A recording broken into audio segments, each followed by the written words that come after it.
Hello and welcome to Dr. Brainwaves. I'm Dr. Susan Raschal and this is Dr. Rena Azar. And today we're going to talk about pelvic inflammatory disease. I was just commenting that this word pelvic inflammatory disease, or those words, is really a misnomer because pelvic inflammatory disease is actually due to an infection of the female reproductive system. And one of the things that we are going to go over now, actually Dr. Azar is going to go over right now, is what it is, how it occurs, what are the symptoms, and when do you need to bring that to the attention of your gynecologist or primary care doctor, as well as how to treat it and is it preventable.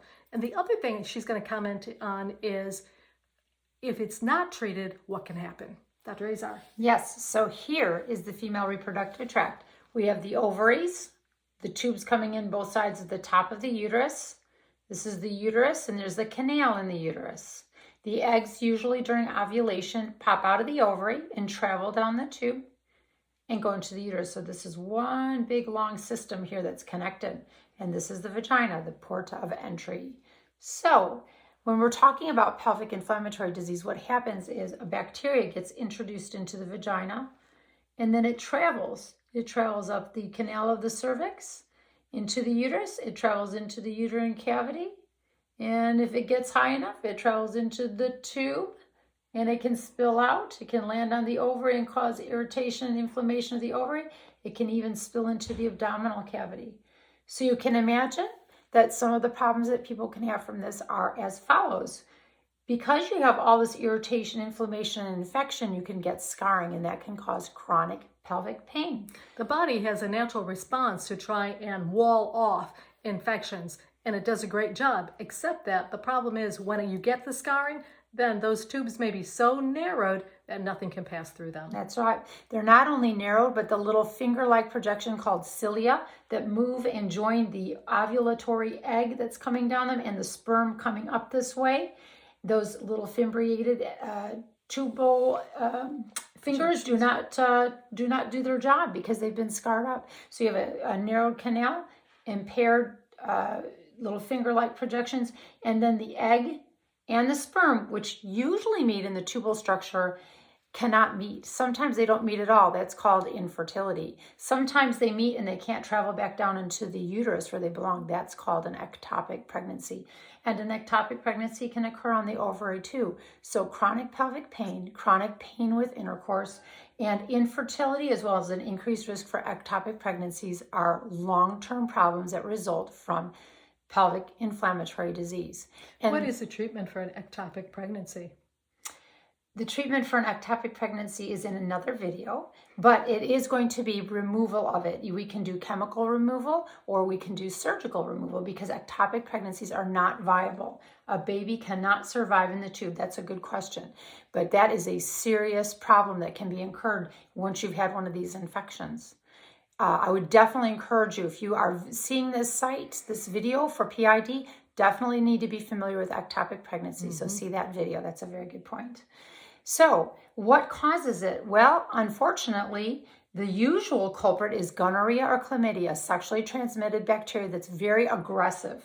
And that sinister-like bacteria travels up. It is particularly adept at traveling upward and inward to our body, into our inner body. Our immune systems are not very good at fighting those particular bacteria off.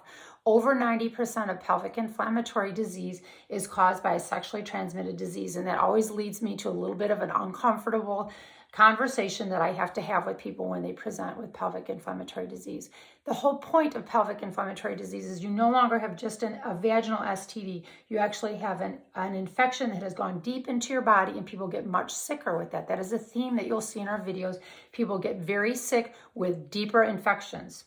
So when should a patient or someone come in to see you? What symptoms should they look for before they come in to see you? That's a very good question. And as we talked about before, when you have a deep inner system infection, you're going to have things like nausea, vomiting, in addition to a predictable pelvic pain, abdominal pain. Some people will get urinary symptoms or bowel symptoms from the irritation of the uterus, which sits between those two structures. In addition, people can get pain with intercourse and irregular bleeding. Sometimes that bacterial presence in the uterus causes some abnormal bleeding.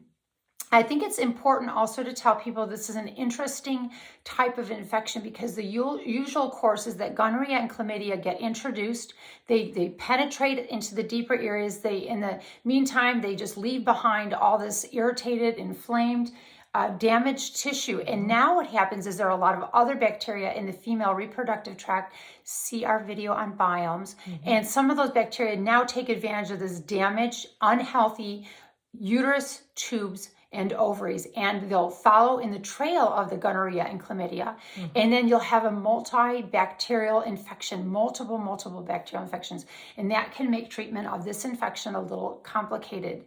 In addition, I like to remind people that is why we oftentimes do cultures, which means obtain a tissue sample or a fluid sample from that area, we grow it out, and then we'll oftentimes find there's no gonorrhea or chlamydia because sometimes those particular bacteria that were the front line of that assault have now died and gone away, and all the other bacteria have set up camp. So just because you test negative for gonorrhea and chlamydia, which is a common occurrence with pelvic inflammatory disease, does not mean that that was not the culprit to begin with.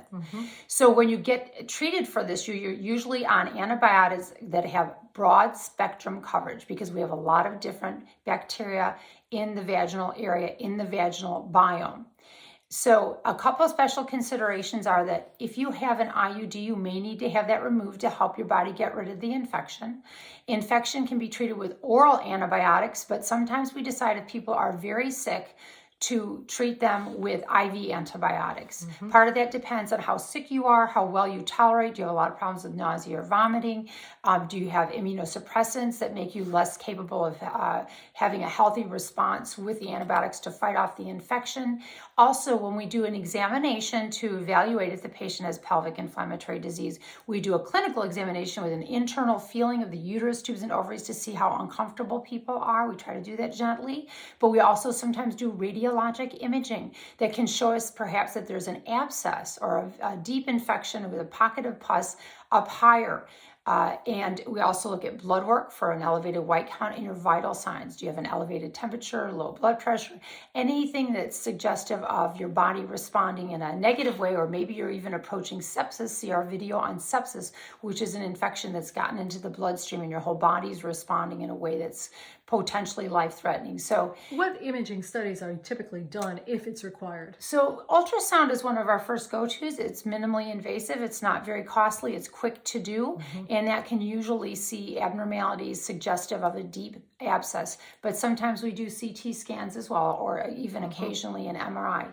If we see signs of a deep pus pocket, that's going to buy you an admission to the hospital and IV antibiotics. So that's sometimes why we use, in addition to vital signs, lab work, and our exam of you, we'll use imaging studies to decide if you need to come in for IV antibiotics. An important comment as we wrap this conversation up is that your partner needs to be treated because this infection is likely to be sexually transmitted.